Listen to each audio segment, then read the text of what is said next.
판단의 응답은 47%입니다. 국민의힘 중에서는 부정 선거가 시작된 의견이 77%에 많습니다.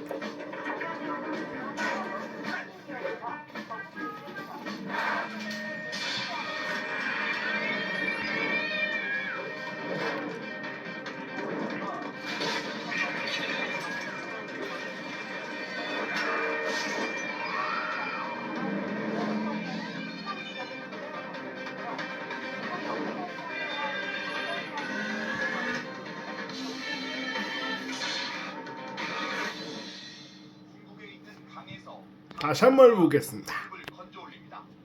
지난해 말 쿠팡이 고객 정보 유출에 대한 자체 조사 결과를 공개하며 공개한 영상입니다. 이후 사원 법사위원회가 예상 보고서에 이 장소 수익 작전이 의원 회사를 운영했다는 쿠팡 부장이 이루어집니다.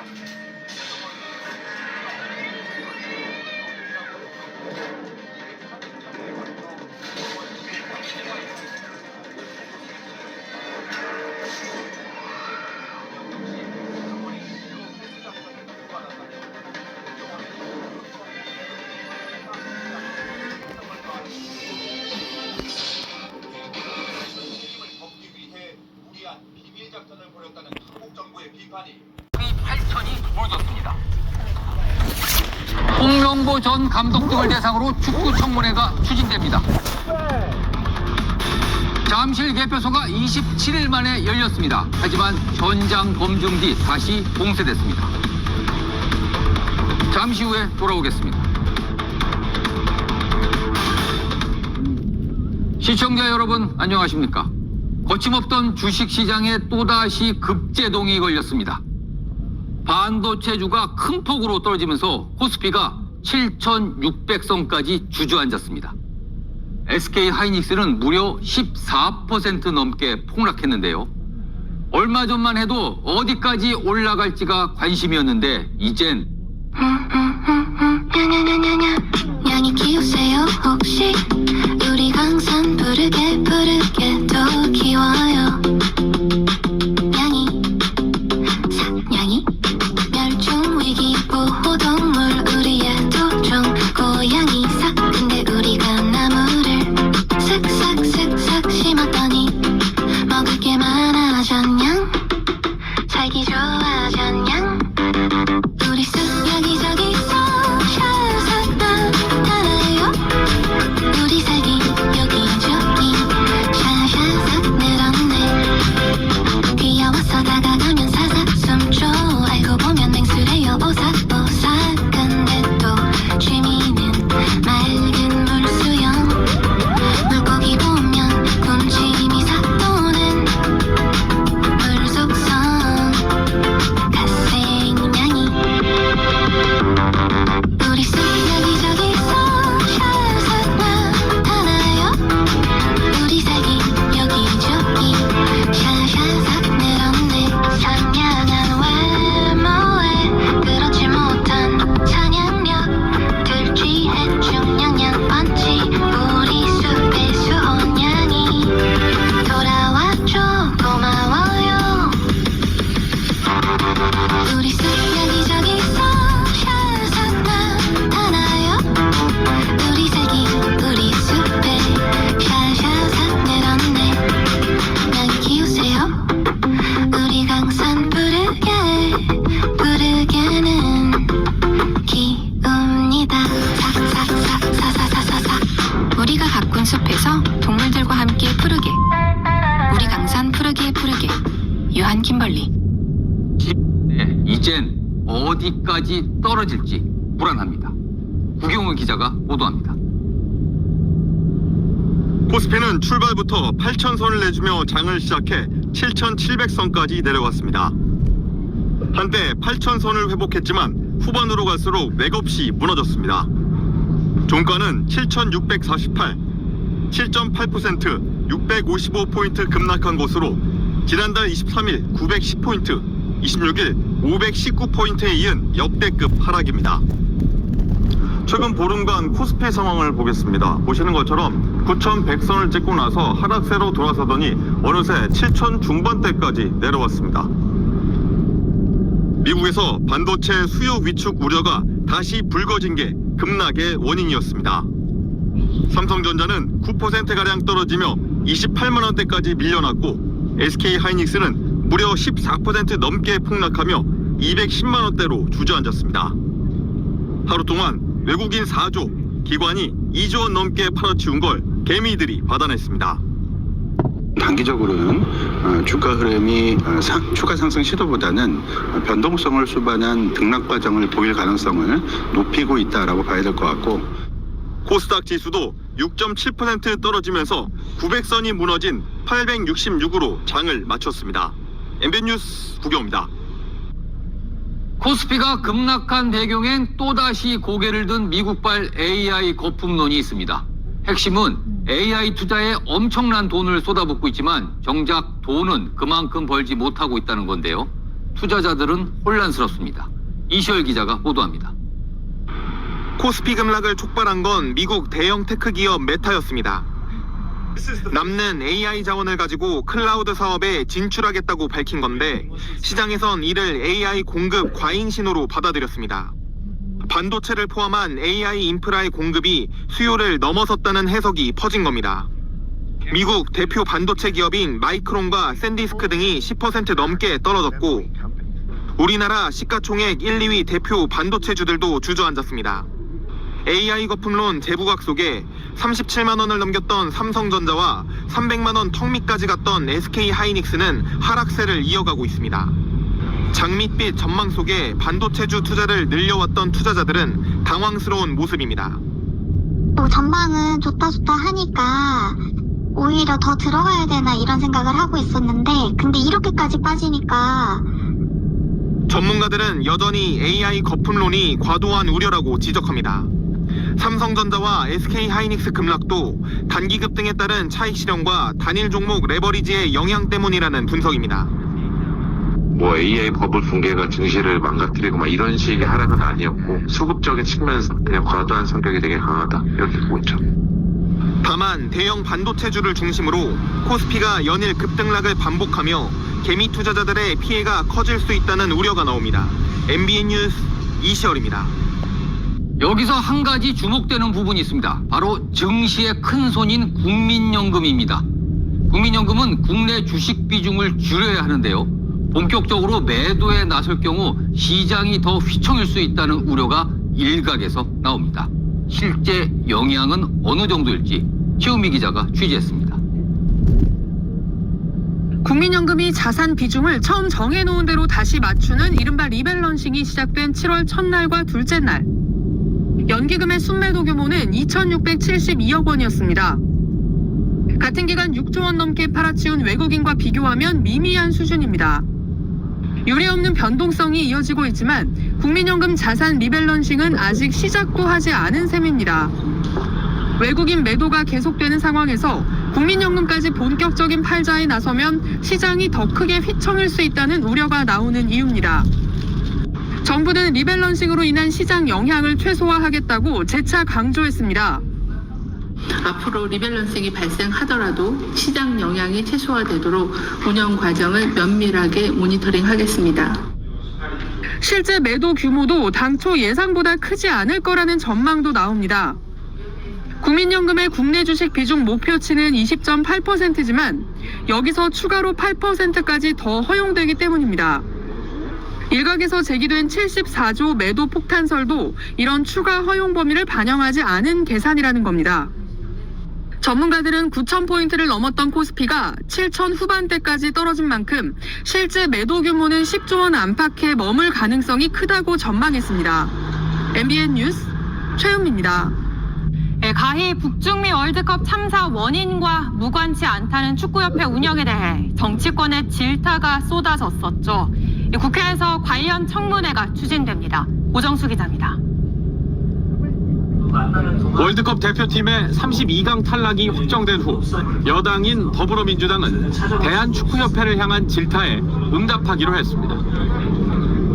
대한축구협회 독성과 무능이 국민을 실망시키는 일이 재발하지 않도록 국회 차원의 대책을 논의하도록 하겠습니다. 여권 관계자에 따르면 국회 문화체육관광위원회는 축구협회 청문회 추진에 무게를 두고 본격적인 검토에 착수할 것으로 알려졌습니다. 국민 관심이 크고 당면한 현안이란 취지에서입니다. 월드컵 이후 사퇴를 공언한 정몽규 대한축구협회장과 사퇴한 홍명보 전 대표팀 감독은 청문회 핵심 증인으로 거론됩니다. 월드컵 성적 부진의 원인을 살피면서 홍 전 감독 선임 과정을 포함한 협회의 밀실 운영 의혹이 도마 위에 오를 전망입니다.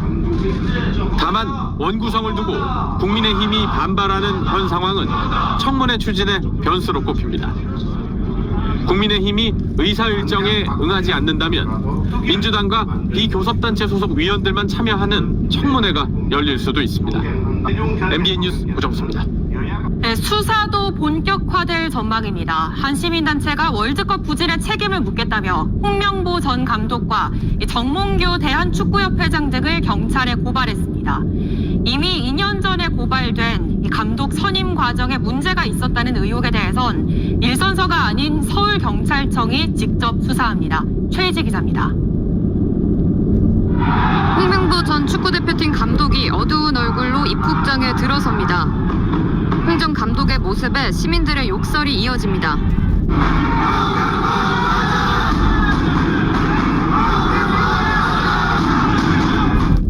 북중미 월드컵 최악의 성적표에 축구 팬들의 반감이 커지면서 시민단체의 고발까지 이어졌습니다. 시민단체 서민민생대책위원회는 오늘 오전 정몽규 대한축구협회장, 이임생 전 기술총괄 이사, 홍명보 전 감독을 업무방해와 업무상 배임 등의 혐의로 경찰에 고발했습니다. 능력에 맞지 않는 연봉을 국민혈세로 받으면서도 제대로 된 사과 한마디 없이 사퇴했다는 겁니다. 이렇게는 했지만 이번 월드컵 나가면서 홍명보의 전술은 무전술, 무전략입니다. 국민을 기만해가지고 그 돈을 받았기 때문에 폭넓게 보면은 배임으로 보죠. 그러면서 지난 2024년 정 회장 등을 고발했지만 경찰이 지금까지 결론을 내지 않았다며 실무자들은 열심히 수사했지만 지휘부가 트라우마 같다고 주장했습니다. 앞서 서울 종로경찰서는 8건의 고발장을 접수하고 정 회장 등 협회 관계자들을 조사해 왔습니다. 국가대표팀 감독 선임 과정에 정 회장 등 축구협회 고위 관계자들의 부당한 개입이 있었다는 의혹이 핵심인데 현재 사건은 서울경찰청으로 이송됐습니다. 들은 흉터 깨끗한 비결? 매일매일 꼬박꼬박 노스카나. 여드름 흉터 약으로 치료해야 하니까 지금도 누군가는 좋아지고 있다. 여드름 흉터 치료엔 노스카나. 오직 약국에서만. 여드름 짜자마자 노스카딘. 있습니다. 서울경찰청 금융범죄수사대는 사건 기록을 넘겨받아 내부 규정 위반 여부 등을 확인한 뒤 관련자 소환에 나설 방침입니다. MBN 뉴스 최희지입니다. 네, 이런 와중에 월드컵 참패 이면에 대표팀 내부 갈등이 있었다는 폭로까지 나왔습니다. 이 남아공전을 앞두고 홍명보 전 감독과 손흥민을 포함한 주축 선수들 사이에 갈등이 있었다는 주장인데요. 이 사태가 커지자 문체부 감사실도 진위 파악에 나섰습니다. 이규현 기자입니다. 존중, 대화, 책임과 헌신, 이 세 가지 정신이 제대로 심어질 수 있는 대표팀을 만들어낼 것입니다. 생각보다는 더 빠르게 원팀이 되어 있다고 생각하고 있습니다. 취임 후 줄곧 원팀을 강조했던 홍명보 전 감독의 호언장담과 달리 이번 월드컵에서 선수단에 불협화음이 있었다는 폭로가 나왔습니다. 국민의힘 진종호 의원실에 접수된 제보에 따르면 내분의 시작은 지난달 19일 멕시코전 패배 이후였습니다. 기자단의 사적 대화 유출로 비롯된 인터뷰 보이콧을 계속 이어가자는 손흥민, 이재성과 이에 반대하는 일부 선수들의 의견이 충돌했다는 겁니다. 여기에 홍 전 감독이 먼저 선수들에게 보이콧 해제를 지시했다는 의혹도 제기되면서 논란은 감독과 고참 선수들과의 불화설로 번졌습니다. 실제로 현장 관계자에 따르면 인터뷰 보이콧 문제로 선수단에서 고성이 오간 것으로 전해졌습니다. 하지만 홍명보 전 감독은 인터뷰 보이콧 해제를 지시한 적이 없다고 부인한 것으로 알려졌습니다. 멕시코전 직후 선수들이 자체적으로 대화를 나누고 있자 어서 숙소로 돌아가자고 얘기한 것이 전부였다는 겁니다. 파장이 걷잡을 수 없이 커지자 문체부도 진위 파악에 나섰습니다. 문체부 감사실은 축구협회에 대한 특별감사를 요구하는 민원이 접수됐다면서도 이 건이 감사 대상에 해당하는지는 내부적으로 검토하고 있다고 밝혔습니다. 선수단 장악에 실패한 감독 아래 팀 내 불화설까지 밖으로 새어나오면서 한국 축구가 또 한 번 깊은 수렁으로 빠져들고 있습니다. MBN 뉴스 이규현입니다. 월드컵 이후 사퇴하겠다던 이 정몽규 대한축구협회장은 언제 사퇴할지 정확한 시점조차 잡지 못하면서 차기 회장 논의도 안개 속에 빠졌습니다. 회장 직선제 전환 문제로 이러지도 저러지도 못하고 있는데 그 사이 축구협회 행정은 마비되고 있습니다. 권용범 기자입니다. 그간 불거졌던 감독 선임 논란 등에 책임을 지겠다며 자진 사퇴를 예고했던 정몽규 대한축구협회장. 이 모든 것은 다 제 부덕의 소치라고 생각합니다. 저는 이번 월드컵이 끝난 뒤 축구협회장에서 물러나고자 합니다. 월드컵에서 좋은 성적을 내고 명예롭게 퇴진하려고 배수의 진을 쳤지만 조별리그 탈락이란 최악의 결과와 함께 오히려 더 궁지에 몰렸습니다.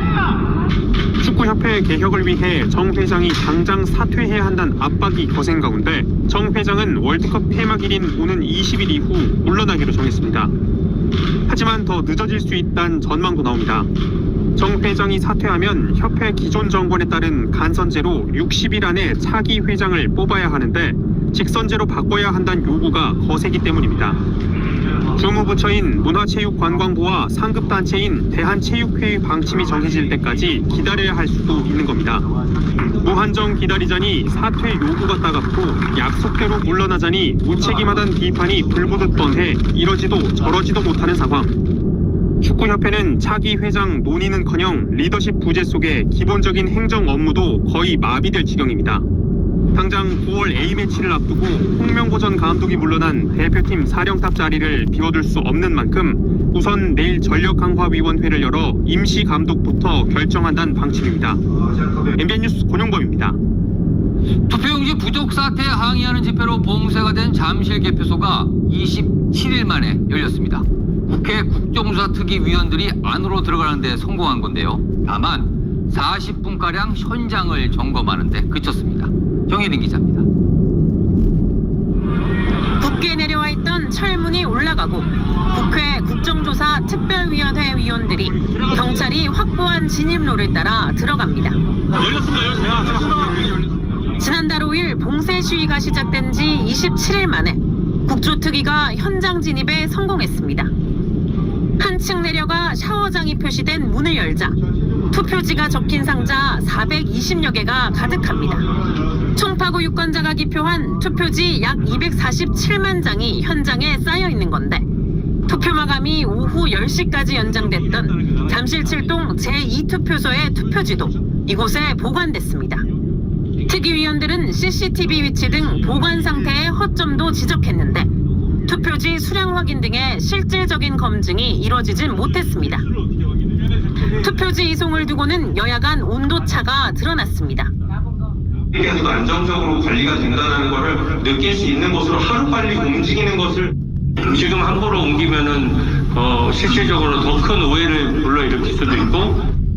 다만 투표용지 부족 사태의 사유를 설명하는 선관위를 향해선 한 목소리로 질타에 나섰습니다.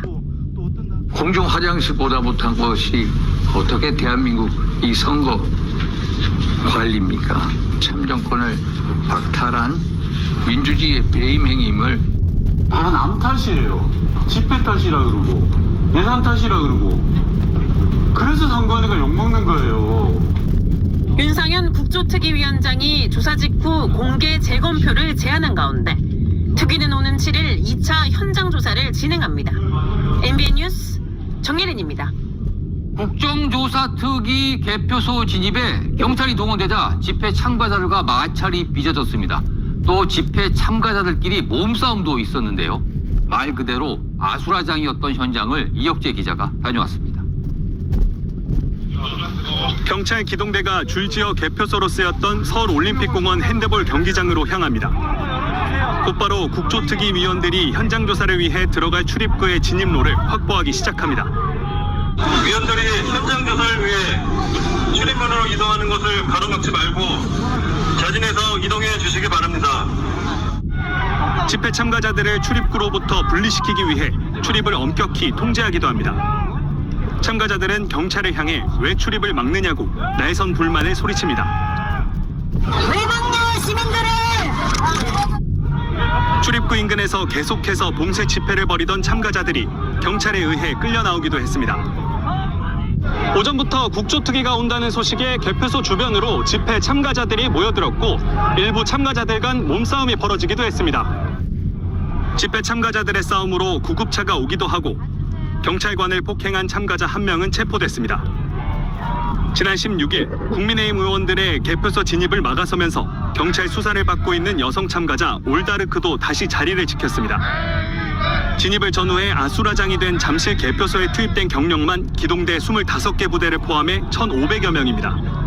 하지만 여전히 투표함과 투표록 등이 개표소 안에 남아있어 국조특위의 현장 조사가 끝난 뒤에도 봉쇄 집회는 계속되고 있습니다. 중앙선관위가 나서서 투표함을 꺼내오지 않는 이상 출구 없는 봉쇄는 이어질 것이란 비판이 제기됩니다. MBN 뉴스 이혁재입니다. 서울 송파구 선관위의 투표용지 인쇄 비율이 다른 곳보다 낮다는 사실이 지방선거 석 달 전에 이미 파악됐던 걸로 확인됐습니다. 하지만 별다른 조치 없이 방치됐고 결국 용지 부족 사태가 벌어졌습니다. 정혜진 기자의 단독 보도입니다. 오늘 국회 국정조사특별위원회에서 송파구 선관위는 투표용지 부족 사태와 관련해 수요 예측에 실패했다고 해명했습니다. 그래도 저희가 투표를 사실 이렇게 높을 거라고 예상을 했었습니다. 직전 선거에서는 60%를 인쇄했는데 선거일에 33%만 투표를 하셔가지고. 하지만 송파구 선관위는 6.3 지방선거 석 달 전 투표용지 인쇄 비율이 다른 자치구보다 낮았다는 사실을 이미 알았던 것으로 MBN 취재 결과 확인됐습니다. 시작은 서울시 선관위가 보낸 자료였습니다. 서울시 선거관리위원회는 지난 3월 9일 서울 25개 자치구의 투표용지 인쇄 비율을 정리한 자료를 공유했습니다. 투표용지 인쇄 비율을 50%로 축소할 경우 어떤 상황이 벌어질지 살펴보기 위해 각 자치구의 상황을 취합했던 것으로 알려졌습니다. MBN이 서범수 국민의힘 의원으로부터 확보한 국정조사 자료에 따르면 당시 종로구와 중구 등 13개 구 선관위는 예상 선거인 수의 60%, 은평구와 강서구 등은 55%의 투표용지를 인쇄하기로 했습니다. 자료를 공유받은 뒤 중랑구와 서대문구 등 일부 자치구는 인쇄 비율을 높였습니다. 반면 송파구 선관위는 50%를 그대로 유지했습니다. 특히 보수 성향 유권자가 상대적으로 많이 분포해 비슷한 투표 성향을 보이는 강남구와 서초구가 각각 55%와 60%의 인쇄 비율을 정한 사실도 이미 알고 있었습니다. 송파구 선관위 내부에서도 관련 사실이 상부에 보고됐지만 인쇄 비율은 끝내 조정되지 않은 것으로 알려졌습니다. 서울시 선관위는 인쇄 비율은 각 구 선관위 의결 사항이라며 이를 권고하거나 협의할 의무가 없다고 밝혔습니다. 서울시 선관위가 송파구 선관위와 관련 협의를 했다면 초유의 투표용지 부족 사태는 막을 수 있었다는 지적입니다. MBN 뉴스 정혜진입니다. 이재명 대통령이 최근 국민의힘 의원들에게 골프 회동을 제안한 것으로 확인됐습니다. 야당 의원들과 직접 소통하며 쓴소리도 듣겠다는 취지입니다. 표선호 기자가 보도합니다. 이재명 대통령이 최근 국민의힘 의원들에게 골프 회동을 제안한 것으로 확인됐습니다. 야당 의원들에게 직접 조언을 듣겠다는 취지입니다.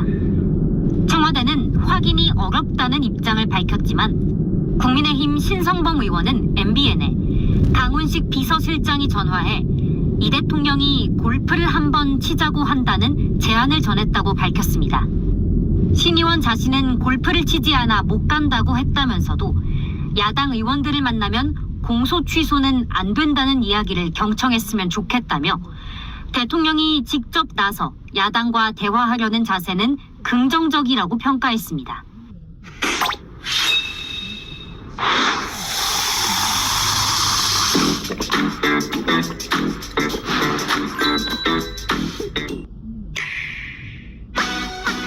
이때의 몸을 맡기고 리듬감 업! 이런 리듬이나 이런 리듬도 조작은 간단합니다. 음악의 리듬에 맞춰 버튼을 누르면 끝. 리듬 전국 미라클 스타즈. 있습니다. 다른 야당 영남권 중진 의원에게도 제안이 있었던 것으로 알려진 가운데 아직 성사 사례는 확인되지 않았습니다. 이번 골프 제안은 이 대통령이 그동안 강조해온 외연 확장 행보로 해석됩니다. 문재인 전 대통령과 여당 원내 지도부 등 여권을 넘어 야당과도 소통 확대에 나선 겁니다. 집권 2기 국정 성과를 내기 위해선 야당의 협조도 필수적이라는 판단 때문으로 보입니다. 내부의 단합은 매우 중요하다. 끊임없이 외연을 확장하고 그래서 저는 이제 구조적 다수를 만들기 위해서 노력해야 되고 또 거기서 끊임없이 성과를 내야 그게 뒷받침되는 거죠. 이 대통령이 식사 정치를 넘어 골프 정치까지 모색하며 협치에 나서는 노력이 어떤 결실을 맺을지 주목됩니다. MBN 뉴스 표선우입니다. 골프 회동 제안 국회 출입하는 김지영 기자와 뉴스 추적해보겠습니다. 자, 김 기자. 골프 회동 제안 대상을 보면요, 신성범 의원도 그렇고 국민의힘 영남 중진 의원들이에요. 이거는 어찌 봐야 하나요? 네, 근데 알려진 것만 영남권이고요. 실제로 영남권 중진 4개만 난남을 제안했다고 단정하기는 어렵습니다. 국민의힘 의석 110석 가운데 영남권이 65석으로 절반 이상이죠. 당의 핵심 지역 중진에게 대화 제안은 자연스럽다고 볼 수 있습니다. 또 최근 호남 반도체 투자로 영남권 의원들의 반발이 거셌던 점을 염두에 둔 것 아니냐는 해석도 나옵니다. 그렇군요. 그런데 이재명 대통령의 제안에 대한 국민의힘의 반응은 왠지 시큰둥한 것 같아요. 네, 지방선거 이후에요. 대통령 국정 수행에 대한 평가가 긍정보다 부정이 더 많아졌잖아요. 바로 지지율 데드크로스 현상이 나타난 건데 여론이 돌아서는 조짐을 보이자 인제야 야당에 손을 내밀었다는 기류가 강한 겁니다. 민주당이 법사위 등 알짜 상임위 11개를 차지하며 단독으로 원구성을 한 상황에서 국민의힘으로서는 여당 독주는 그대로 두고 뜬금없이 협치를 제안했다고 보고 있습니다. 여야 간 대화와 타협이 없는데 일하는 국회가 가능하겠습니까? 민주당은 일하는 국회가 아니라 대통령의 그 수기를 만들고 싶었을 뿐입니다. 이런 상황에서 제안을 받은 국민의힘 의원들이 받아들이긴 좀 어려워 보이네요. 그렇죠. 왜냐하면 회동 제안을 받았다고 공개한 신성범 의원이요. 의원들이 이 제안을 받은 사실조차 말하기 어려울 것이라고 말했습니다. 원구성을 보이콧하는 와중에 여당은 공소취소 특검법을 강행하는 이러한 대치 정국에서 비판의 대상이 될 수 있다는 겁니다. 대통령의 진정성에 대한 지적도 많았습니다. 우리 이야기 조금 들어주셔야 되는 거 아닙니까? 법사위원장이라도 나눠 가져야 되는 거 아닙니까? 그런 것도 없으면서 뭐 만나서 골프 치면 뭐하고 만나서 밥을 먹으면 뭐합니까?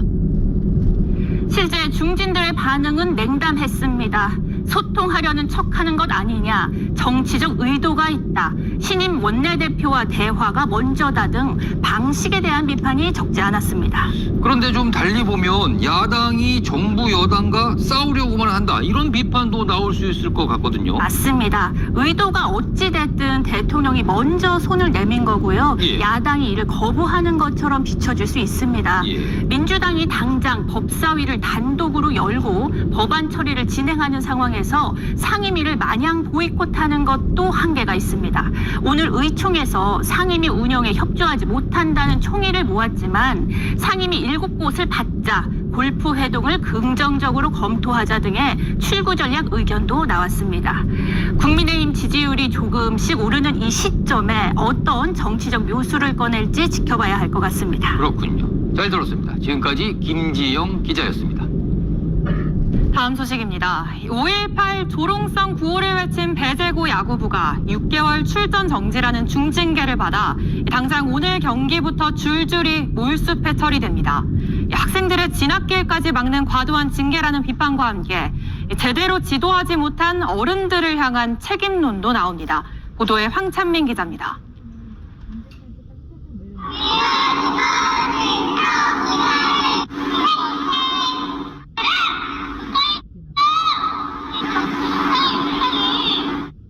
지역 비하와 조롱구호로 무리를 빚은 배제고 야구부에 대해 대한야구소프트볼협회가 내린 제재는 전국대회 6개월 출전 정지, 예상 밖의 중징계입니다. 당장 이번 징계가 적용되면서 배제고는 오늘 예정됐던 청룡기 순천 효천고전 몰수패는 물론 오는 8월 봉황대기에도 나갈 수 없게 됐습니다. 선수들에겐 꿈의 터전인 전국대회에 나설 기회가 박탈된 만큼 피해 학교 감독마저 안타까움을 표했습니다. 상대편이 6개월 징계를 받았는데 저도 가슴이 안 좋죠. 어떠한 좀 처벌은 받긴 받았겠지만은 이렇게 처벌 받은 거에 대해서는 가슴 아프게 생각합니다. 야구계 일각에선 학생 선수들의 진로를 막는 가혹한 처사라는 목소리도 나옵니다. 학생들이 잘못은 했지만 공부하는 학생들 같은 경우에 수업을 들어오지 말라는 거랑 똑같은 거기 때문에 오히려 도를 넘은 막말을 막지 못한 지도자와 심판진 등 어른들의 소극적인 대처에 대한 아쉬움이 컸습니다. 초등학교 시합부터 중학교, 고등학교 전부 다 그래요. 상대편을 비하하고 막 이러는 거는 애당초부터 쟤네들이 지금 시키지 말았어야 되는 문제가 아닌가. 야구 선배가 좀 부끄럽네요. 이번 기회에 그릇된 응원 문화를 어른들이 먼저 바로잡아야 한다는 자성의 목소리가 커지고 있습니다. MBN 뉴스 황찬민입니다. 네, 사건 사고 소식입니다. 경남 거제의 한 미용실에서 80대 남성이 흉기를 휘둘러 직원과 손님이 크게 다쳤습니다. 가해자는 범행 후 사건 현장에 태연히 앉아있는 여유로움도 보였습니다. 강진우 기자입니다. 중절모를 쓴 남성이 미용실 안으로 들어갑니다. 잠시 뒤 배를 움켜잡은 여성이 가게 밖으로 뛰어나오고 여고생 살인범 장윤기의 경찰 아버지가 수사팀과 수차례 연락한 정황이 취재됐습니다. 잠시 후에 돌아오겠습니다. 시청자 여러분 안녕하십니까? 영원한 캡틴 박지성과 레전드 이영표가 한국 축구 살리기에 나섭니다. 오는 6일 출범하는 K축구 혁신위원회에서 박지성은 공동위원장, 이영표는 위원을 맡게 되는데요. 처참하게 망가진 한국 축구를 뼈대부터 다시 세우겠다는 각오입니다. 첫 소식은 우리는 매니저님도 함께 불러요.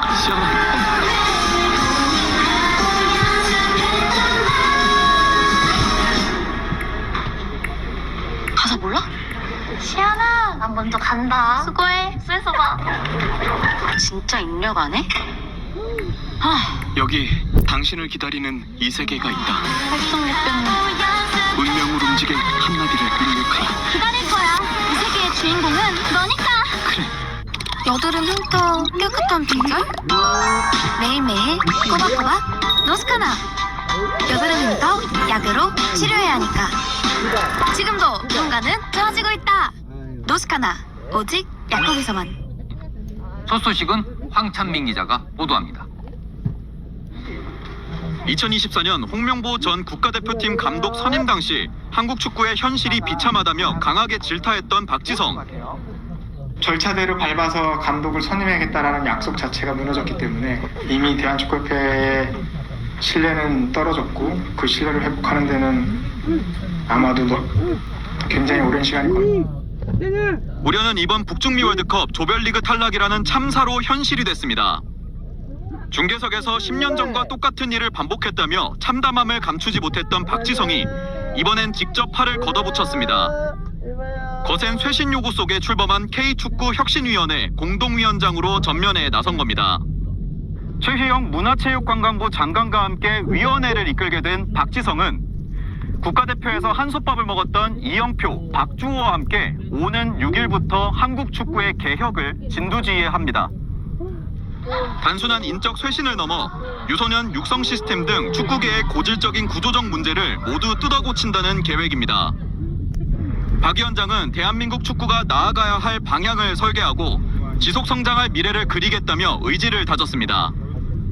직접 개혁의 선봉에 선 영원한 캡틴이 무너진 한국 축구의 구원투수가 될지 주목됩니다.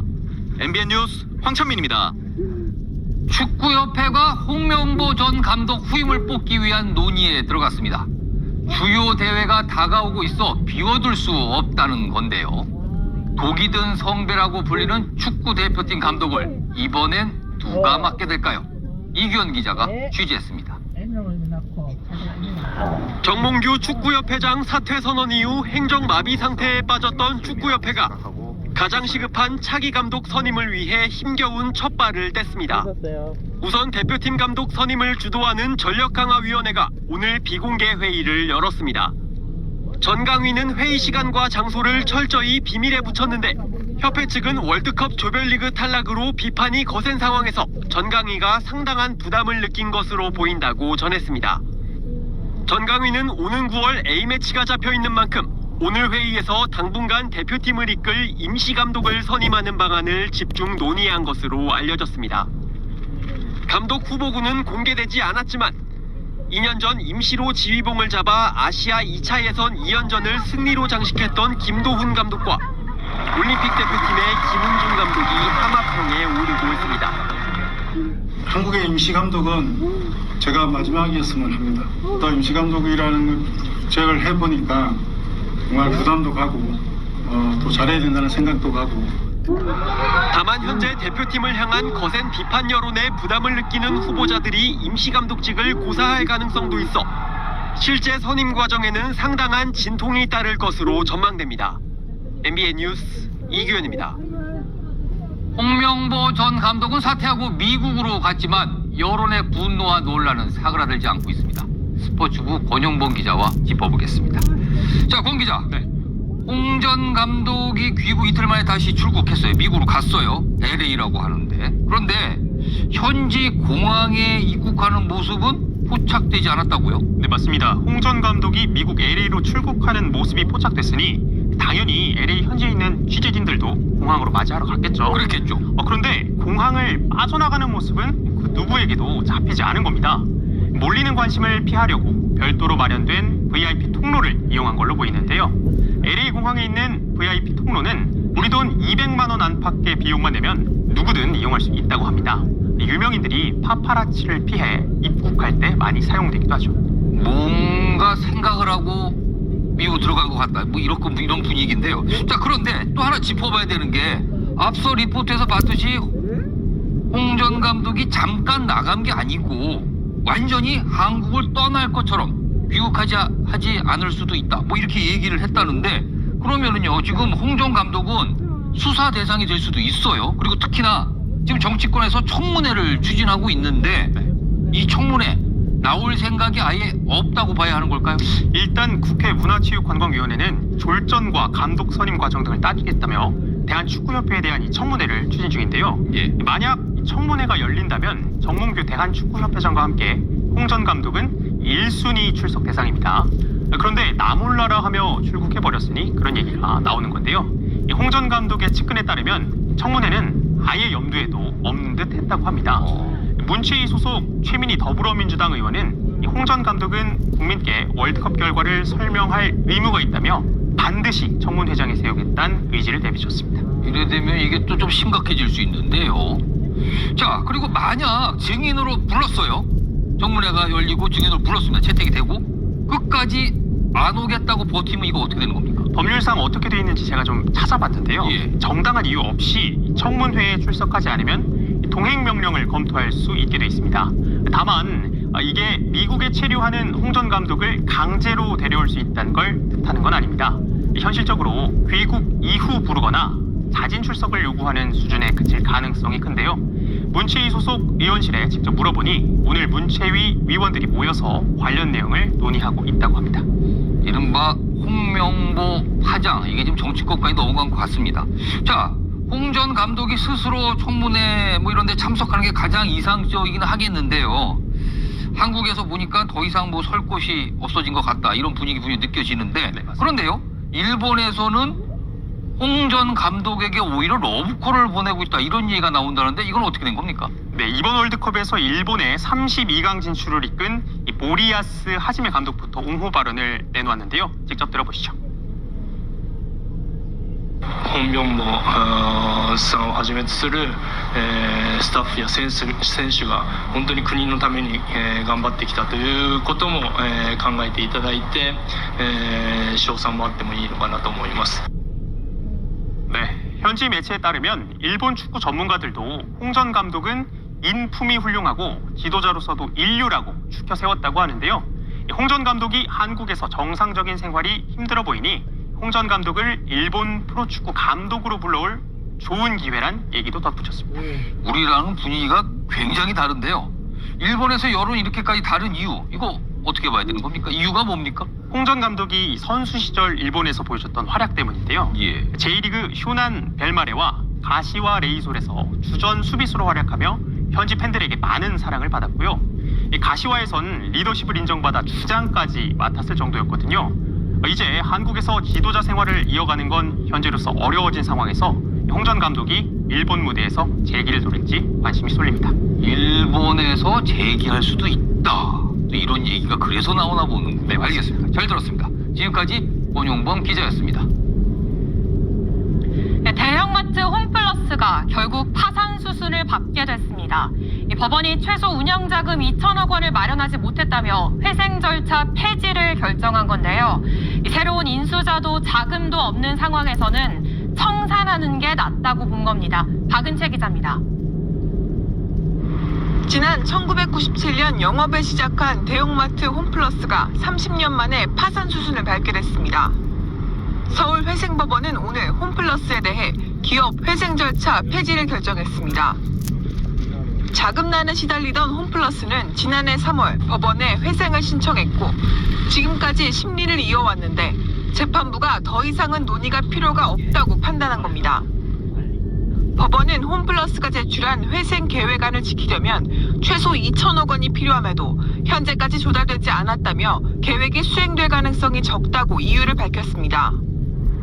인수자도 없고 운영할 돈도 없는 상황에선 지금 기업 자산을 청산하는 게 회사 영업을 이어가는 것보다 더 가치가 높다고 봤습니다. 회생 폐지 결정에 대해 홈플러스 측은 14일 이내에 즉시 항고할 수 있습니다. 이 기간 안에 2천억 원을 마련해 항고하지 않으면 홈플러스는 파산 절차를 밟을 수밖에 없습니다. 회생 절차 폐지로 홈플러스 자산에 대한 강제 집행과 가압류, 그리고 경매를 막아주던 금지 명령도 해제돼 채권자의 자금 회수 움직임도 빨라질 수 있습니다. MBN 뉴스 박은채입니다. 네, 이렇게 홈플러스가 문을 닫게 되면 임직원 만여 명은 그대로 실직 위기에 처합니다. 거래처와 협력업체까지 합하면 수만 명이 타격을 입게 되는데요. 이어서 신용수 기자입니다. 매장 안은 불이 꺼져 있고 외부에는 폐점 공지 포스터가 붙어 있습니다. 지난 1일 폐점한 홈플러스 서울 면목점입니다. 홈플러스 회생 절차 신청 이후 지금까지 이곳 면목점을 포함해 모두 37개 지점이 문을 닫았습니다. 이번에 회생안이 폐지되면서 추가 폐점 가능성도 더 커진 상황입니다. 지난해 126곳이었던 홈플러스 매장은 올 초 104곳으로 줄었고 이제는 67곳만 남았습니다. 현재 매장 직원 수는 약 9,000명, 본사까지 합하면 12,000명의 직원들이 일자리를 잃을 위기입니다. 언제부터 문을 닫느냐, 우리는 그러면 퇴직금을 제대로 받을 수 있느냐, 이러면서 남은 기한이 14일밖에 없다 보니까 더욱더 불안해하는 것 같습니다. 홈플러스에 임대로 들어온 자영업자들도 불안하기는 마찬가지입니다. 보증금이나 이런 거 묶여있는 돈이 있으니까 그거를 언제 받을지도 모르겠고, 물건을 납품하는 4,600여 곳도 직격탄을 맞았는데 매출 절반 이상을 홈플러스에 의존하는 업체는 47%에 달합니다. 정부는 이번 사태의 파급 영향을 최소화하기 위해 긴급 자금을 지원하기로 했습니다. 협력업체의 경우에는 4,400억 원 긴급 경영 자금을 지원하고 임금 체불 피해를 받은 근로자들 대상으로 1인당 최대 2,100만 원까지 체불임금 대지급을 지급하고, 그럼에도 불구하고 한순간에 일터와 거래처를 잃게 된 직원들과 협력업체들의 절망과 한숨은 깊어지고 있습니다. MBN 뉴스 신용수입니다. 예, 한때 대형마트 2위였던 홈플러스가 어쩌다 파산에 이르게 됐는지 자세히 알아보겠습니다. 산업부 김세희 기자 나와 있습니다. 예, 네, 김 기자, 먼저 어떻게 파산까지 몰리게 된 건가요? 오래된 문제가 결국 한꺼번에 터졌다는 지적이 좀 많습니다. 홈플러스는 지난 2015년 사모펀드인 MBK 파트너스 인수 당시 큰 빚을 안고 출발했습니다. 당시 7조 원이 넘는 액수를 썼는데 절반 이상이 차입금, 그러니까 빌린 돈으로 무리하게 인수해 고가 인수 논란이 계속됐습니다. 운동은 밥심으로 하는 거야. 그래서 밥 먹습니다. 로티세리 치킨, 더블 치즈, 그레인 샐러드. 샐러드라 부담 없고 그레인이라 든든하다. 샐러드에 깊이 빠져봐. 이 홈플러스를 책임 있게 경영을 한다거나 지속적인 성장을 위해서 자기 투자를 한다는 계획을 갖고 있지 않다고 생각합니다. 대출이 워낙 많다 보니 번 돈은 투자보다 빚을 갚는 데 쓰였고 경쟁력을 키울 여력은 갈수록 줄어들었습니다. 예, 무리한 인수 이후에 갚아야 할 빚은 너무 많았고 투자도 못하니 경쟁력은 더 약해졌다는 건데 이것 말고도 또 원인이 있을까요? 또 대형마트를 둘러싼 환경 변화도 꼽힙니다. 코로나19와 급성장한 이커머스 업계와의 경쟁에도 밀리면서 영업적자가 누적되는 등 자금난을 겪어왔습니다. 점포를 팔고 몸집을 줄이는 것만으로는 한계가 뚜렷했는데요. 결국 마지막 기회였던 회생 절차에서도 법원이 요구한 최소한의 운영자금조차 확보하지 못하면서 더는 버티지 못하게 된 겁니다. 손님마저 줄어드니 버틸 여력이 없었다, 이렇게 볼 수 있는데 14일 안에 운영자금을 확보하면 항고를 할 수 있습니다. 이때까지 자금을 못 구하면 홈플러스 매장들은 정말 다 문을 닫게 되는 겁니까? 지난해 기준 126개 매장이 운영 중인데 지금 남은 건 67개 정도 됩니다. 그런데 항고 기간 14일이 지나면 폐업 절차에 들어가는데 당장 모두 문을 닫지는 않겠지만 결국 시간 문제라는 얘기가 나옵니다. 비단 매장 운영만 문제가 아니라 앞서 리포트에서 보신 것처럼 직원들의 실직, 협력업체들의 도산 위험 등 유통업계 전반에 큰 파장이 예상됩니다. 일단 홈플러스는 오늘 입장문을 내고 돈을 가장 많이 빌렸던 메리츠 금융그룹에 2천억 원의 긴급 자금 운용을 요청했습니다. 하지만 메리츠 금융그룹이 여기에 응할지는 뚜렷하지는 않습니다. 앞서서 파산을 좀 피해보려고 일부 사업도 매각을 했었잖아요. 홈플러스 익스프레스. 이번 건과는 관련이 없는 건가요? 네, 관련은 없습니다. 홈플러스는 대형마트고 홈플러스 익스프레스는 쉽게 생각하시면 슈퍼마켓 브랜드라 엄연히 다른데요. 회생 절차 과정에서 사업부를 분리해 이미 매각이 마무리됐고 이번 파산 대상에는 포함되지 않습니다. 이번 법원의 결정은 대형마트와 온라인 사업 등 남아있던 홈플러스 본체에 대한 것인데요. 홈플러스 익스프레스는 별도 법인으로 운영하기 때문에 이번 파산과는 관련이 없습니다. 네, 여기까지 듣겠습니다. 김세희 기자였습니다. 호남과 충청을 잇따라 방문한 이재명 대통령이 오늘은 영남을 찾았습니다. 영남은 산업화의 산실이라고 치켜세운 이 대통령은 특히 우주항공 산업벨트를 만들겠다고 강조했는데요. 총 312조 원 규모의 투자 계획도 공개됐습니다. 표선호 기자입니다. 3대 메가 프로젝트 후속 일정 세 번째로 이재명 대통령이 영남을 찾았습니다. 이 대통령은 영남은 대한민국 산업화의 산실이라 치켜세우며 첨단 산업 육성 의지를 밝혔습니다. 영남은 대한민국 산업의 산실입니다. 제조업 1위 거점이자 글로벌 첨단 제조업 거점으로 도약할 큰 잠재력을 가지고 있습니다.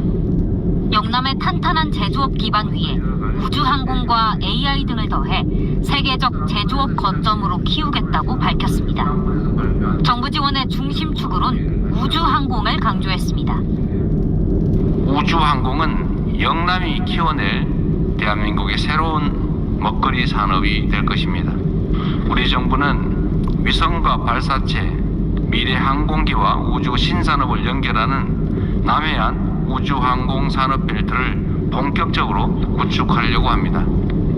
영남권엔 6개 기업이 총 312조 규모 투자를 추진하기로 했습니다. 한화는 우주 AI에 55조를, 현대차는 AI 기반 자율주행차 등 42조, 삼성전자는 휴머노이드 로봇 등 60조, SK는 AI 데이터 센터 구축 등에 140조를 투입하기로 했습니다. 이 대통령은 세제, 규제, 인프라를 묶은 과감한 패키지 지원과 신속한 인허가로 기업을 적극 뒷받침하겠다고 밝혔습니다. 정권 투자가 정부의 5극 3특 전략과 궤를 같이 하고 있다고 밝힌 이 대통령은 이 권역별 첨단 산업 거점을 키워 지방 소멸 악순환을 끊겠다고 다시 한번 강조했습니다. MBN 뉴스 표선우입니다. 오늘 열린 민주당 국회의원 워크숍엔 당권 주자들이 참석했는데 모처럼 분위기가 화기애애했습니다. 그러나 전북 홀대론과 당 혁신 등을 두고선 미묘한 신경전이 계속됐습니다. 김태형 기자가 보도합니다. 후반기 국회 운영을 논의하는 민주당 워크숍에 당권 주자인 김민석 전 국무총리, 송영길 의원, 정청래 전 대표가 한자리에 모였습니다. 전당대회 전초전이라 불리는 워크숍인 만큼 새 주자에게 관심이 집중됐습니다. 저에게 관심 좀 가져주세요.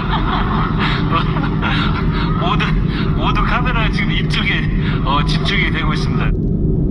겉으론 화기애애했지만 메가 프로젝트를 두고 불거진 전북 홀대론을 두고 정 전 대표와 송 의원 사이엔 신경전이 오갔습니다. 된 것을 환영하고 자기도 더 잘할 생각을 해야지. 그거 보고 서운하다는 것은 수동적 자세다. 그런 상실감을 만회할 수 있도록, 치유할 수 있도록 노력하겠다는 뜻이 어떻게 제가 그걸 부추긴 겁니까?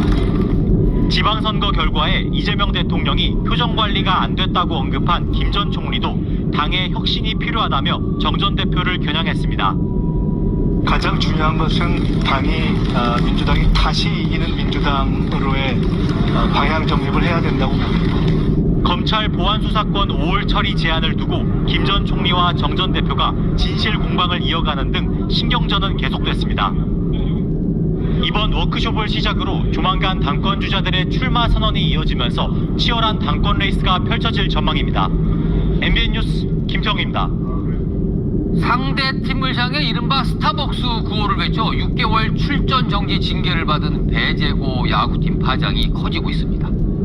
학생들을 정치적으로 이용하지 말아야 한다는 주장과 함께 징계가 과도하다는 반발도 이어졌습니다. 정혜진 기자가 보도합니다. 오늘 오전 국가인권위원회 앞에는 학생인권보호단체가 모였습니다.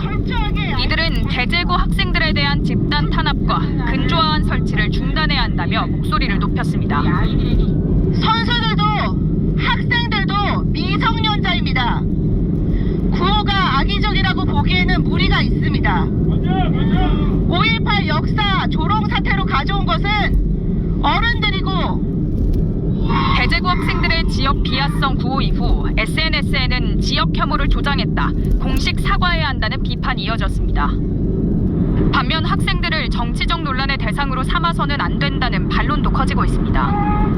보수 성향 시민단체들도 대한야구 소프트볼 협회를 상대로 잇따라 서울경찰청에 고발장을 제출했습니다. 배제고 야구부에 내린 전국대회 출전 정지 6개월 징계가 과도했다는 이유입니다. 고발 대상에는 해당 징계를 의결한 스포츠공정위원회 관계자들도 포함됐습니다.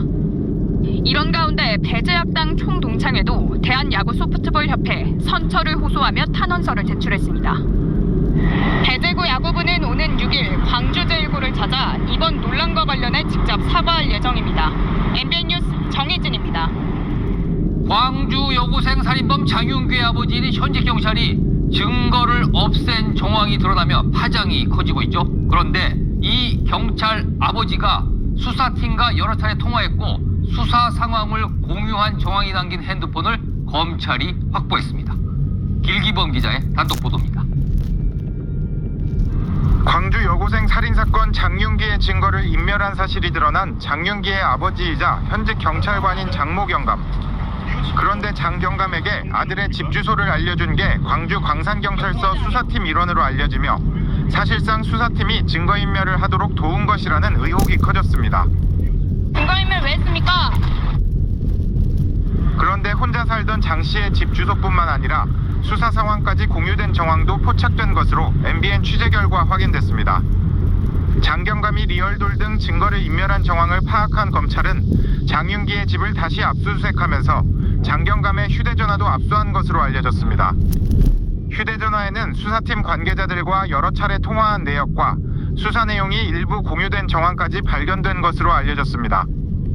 또 심지어 장 경감은 수사팀 관계자를 통해 구속된 아들 장윤기와 통화하면서 휴대전화는 강에 버린 게 맞냐고 물어보기도 한 것으로 파악됐습니다.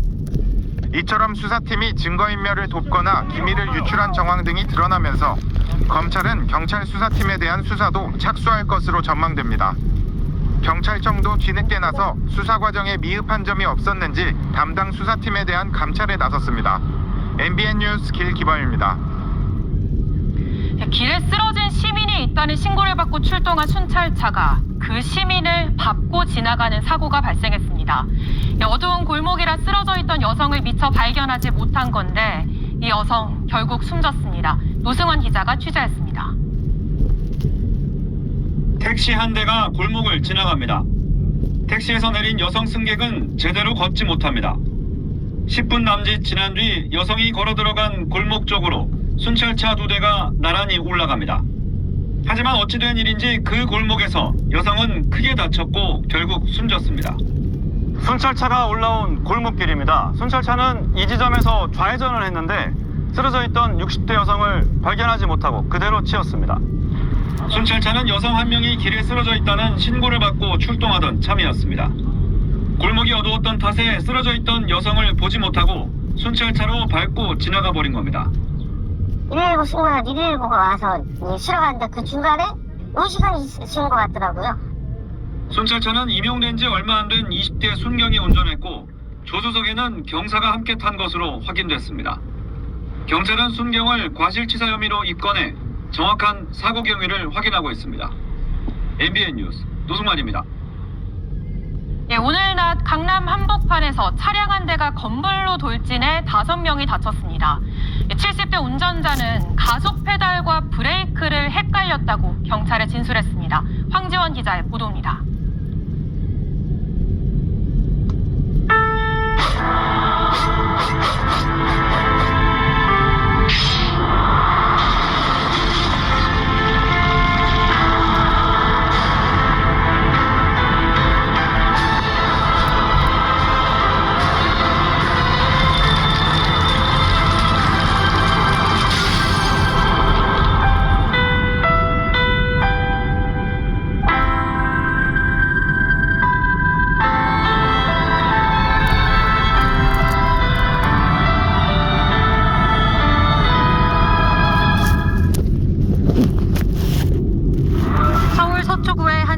가게.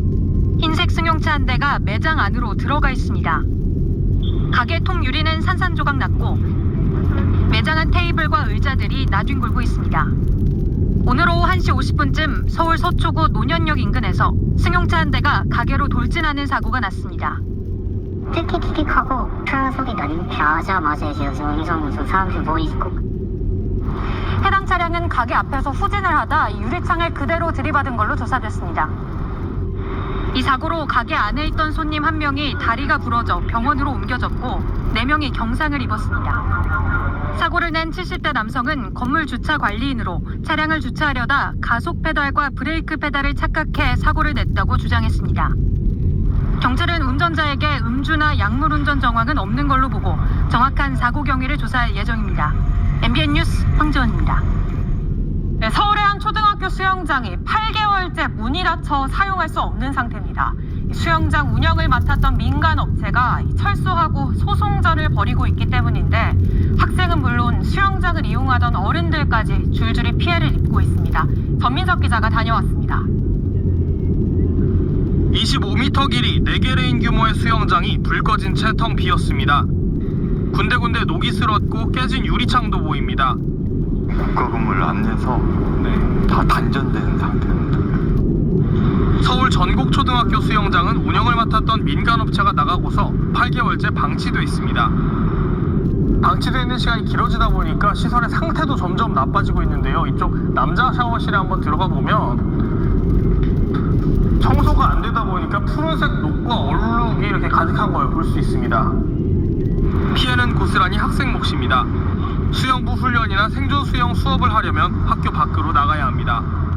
훈련 시간이 많이 부족하다 보니까 기록 줄이는 게 많이 더뎌요. 그러다 보니까 내가 잘할 수 있을까 저희 아이도 많이 불안해하고. 운영업체는 지난 2024년부터 수영장과 체육관을 운영해왔습니다. 계약 기간은 3년입니다.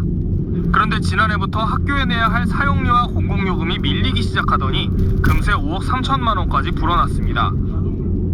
수도하고 전기, 이 공과금까지도 학교 예산으로 다 충당을 해왔던 상태입니다.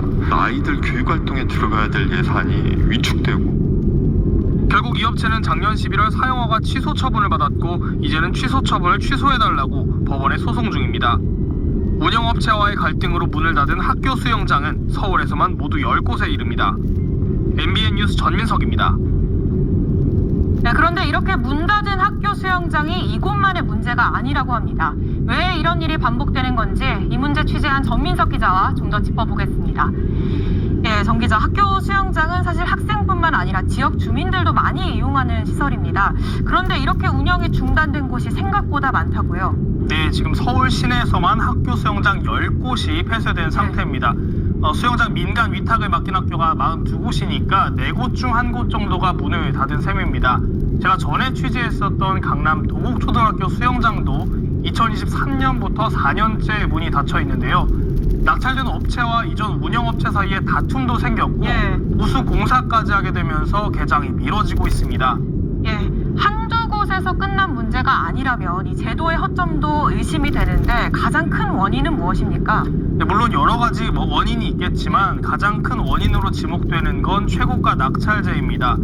현행법상 학교는 수영장 운영업체를 뽑을 때 입찰에서 10원이라도 더 많은 돈을 내겠다는 업체를 무조건 선정해야 됩니다. 리포트에서 소개해드린 전국초등학교의 경우에는 애초 학교 측에선 1년에 1억 4천만 원 정도를 받으면 되겠다라고 예상을 했다고 합니다. 하지만 낙찰된 업체는 무려 4배가 넘는 5억 8천만 원을 써냈습니다.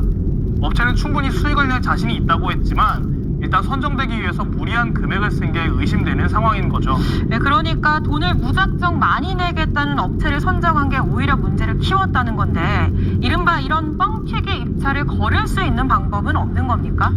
네, 누가 보더라도 이른바 뻥튀기 입찰이 의심되더라도 막상 걸러내기는 또 이제 제외하기는 쉽지가 않습니다. 예.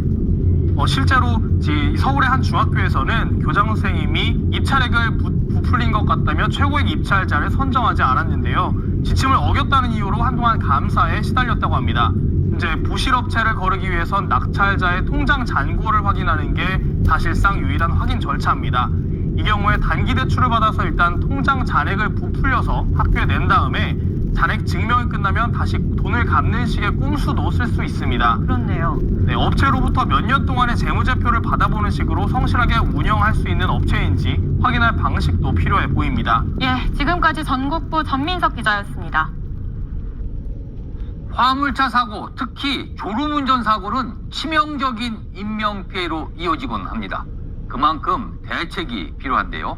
잠깐이라도 눈을 감으면 정신이 번쩍 들게 경고음이 울리는 장치가 있다고 하는데 효과가 있을까요? 이혁근 기자가 체험해봤습니다. 터널에서 화물차가 앞차를 그대로 들이받습니다. 차선을 바꾸던 SUV 운전자는 대형 화물차에 받쳐 목숨을 잃었습니다. 졸음운전 등으로 앞을 제대로 보지 않다가 일어난 사망사고입니다. 화물차 기사들이 껑충 뛴 기름값을 줄이려고 정속 주행을 하며 운행 시간이 늘어났고 졸음운전 사고 사망자는 70%나 늘었습니다. 무게가 수십 톤이고 또 고속으로 달리다가 졸음운전을 하게 되면은 자중 추돌 사고를 일으키면서 드라이버 모니터링 시스템 DMS가 붙어있는 화물차를 운전해봤습니다. DMS는 운전자의 눈동자 움직임이나 깜빡이는 속도, 눈이 감긴 시간 등을 분석해 졸음운전을 경고해주는 장치입니다. 운전 중에 3초 정도 눈을 감자 정신이 번쩍 들게 경고음이 울립니다. 졸음운전이 감지되었습니다. 주의하십시오. 운전자가 마스크를 쓰거나 야간 운전을 할 때도 인공지능 적외선 카메라가 졸음 징후를 감지해 경고합니다. 저희가 차량 500대에 DMS 장치를 장착했더니 졸음운전이 99%까지 줄어드는 효과를 확인했습니다. 가격은 한 대에 25만 원 수준. 하지만 의무사항은 아닙니다. 때문에 해당 장치를 부착하는 차량은 정부 지원을 받는 매년 수백 대 정도에 불과합니다. 반면 유럽은 2년 전부터 화물차에 해당 장치 부착을 의무화했고 10월부터는 UN 국제 기준이 돼 준비가 시급합니다. MBN 뉴스 이혁근입니다. 폭우가 내릴 때 운동화를 신으면 금세 발이 젖습니다. 장마철에 레인 부츠를 찾는 이유인데요. 신는 요령이 없으면 무좀에 걸리고 발 건강을 해칠 수 있어 주의가 필요합니다. 안정모 기자가 취재했습니다. 소나기가 예보된 오늘 오후 서울 강남역 거리. 레인부츠를 신은 사람들이 눈에 띕니다. 비가 많이 온다고 하면은 매일 신고 있고, 제 친구들은 다 레인부츠 많이 신고 있는 것 같아요. 패션 포인트 되니까 그냥 비 온다고 하면은 겸사겸사 패션 챙길 겸 신고 나옵니다. 요즘은 컬러풀한 거 뭐 핑크색이나 민트색 이런 것도 많이 신으시는 것 같아요. 그런데 이 레인부츠 장시간 착용하면 되려 발 건강을 해칠 수도 있습니다. 레인부츠는 고무 재질이라 통풍이 잘 되지 않고 쉽게 땀이 나서 무좀을 유발하는 피부 사상균이 증식하기 쉽습니다. 레인부츠에 빗물이 들어오면 더 치명적입니다. 다른 신발보다 실크 축축한 상태가 오래 갈 수밖에 없는 그 피부가 짓무르고 피부 장벽이 훼손되고 거기에 무좀균이 어디선가 감염될 수 있습니다. 또 다른 신발에 비해 무거워 걸을 때 발 뒤꿈치를 들기 어렵고 이 때문에 장시간 신으면 발바닥과 발목에 부담을 줄 수 있습니다. 전문가들은 실내에선 레인부츠를 벗어 내부를 말려주고 슬리퍼 같은 신발로 갈아 신어주는 게 좋다고 조언했습니다. 또 가능하면 같은 신발을 오래 신지 않아야 하고 면 양말은 갈아 신을 수 있게 여러 벌 소지하는 게 좋습니다. MBN 뉴스 안정모입니다. 드론이 사람을 대체하고 있습니다. 드론 강국 중국에선 이 물에 빠진 사람을 구조하고 고층 빌딩을 청소하는 일까지 드론이 맡고 있는데요. 이 베이징에서 김한준 특파원이 전해왔습니다. 거대한 드론이 바다에 빠진 사람을 향해 구명정을 던집니다. 구명정에 오르자 빠른 속도로 땅으로 끌고 옵니다. 구조대와 함께 사람을 구출하는 드론의 모습입니다.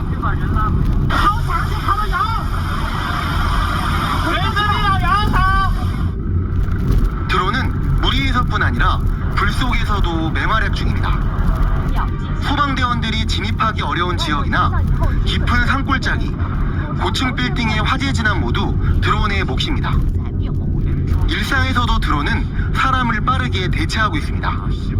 드론이 모종이 담긴 상자들을 차량이 갈 수 없는 경작지로 단번에 배달합니다. 드넓은 논밭이나 과수원에 물을 뿌리는 것도 드론입니다. 사람이 위태롭게 마천루에 유리벽을 닦던 모습도 이제는 과거 속 장면이 되는 분위기입니다. 它能在短时间内高效完成大面积幕墙清洗工作，减少人力成本，完全规避了高空作业的